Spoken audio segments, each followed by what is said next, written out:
Tiniyak ng Department of Migrant Workers ang maayos na paglalakbay ng unang batch ng mga Pilipinong uuwi sa bansa dahil sa tumitinding tensyon sa Israel. Patuloy namang hinihikayat ng pamahalaan ng ating mga kababayan sa Israel na bumalik na ng Pilipinas para na rin sa kanilang kaligtasan. May report si Gab Villegas.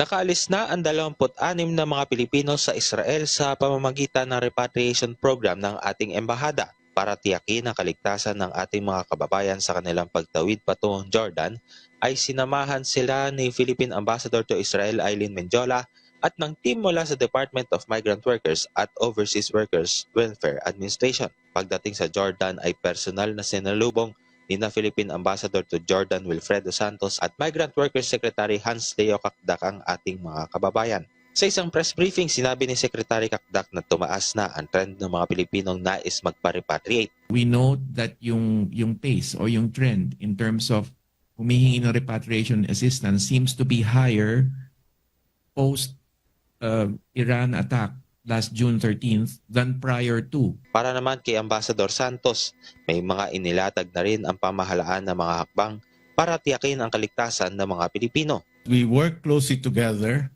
to ensure the safety of our nationals during this difficult time. These are developments that go beyond us, because we are not direct parties to the conflict, but we are affected because of the presence of our nationals in the region. And it is our job, our primary duty, to ensure the safety. That is why we are working around the clock. We are working together under the one country team approach, under the whole of government approach, under the directive of the President, under the Bagong Pilipinas framework.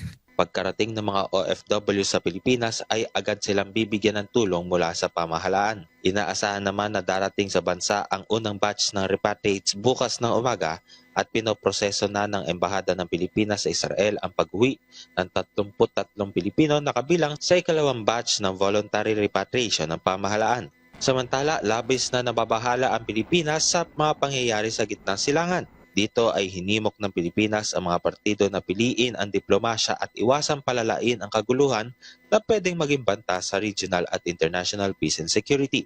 Pangunahing concern ngayon ng ating pamahalaan ang kapakanan at kaligtasan ng ating mga kababayan sa rehiyon.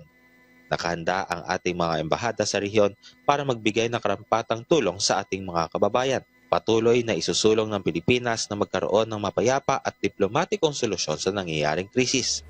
Sa ngayon ay pareho nang itinaas ng Department of Foreign Affairs sa Alert Level 3 ang alert status sa Israel at Iran na naghihikayat sa mga Pilipino na bumalik na ng Pilipinas. Gab Villegas para sa Pambansang TV sa Bagong Pilipinas.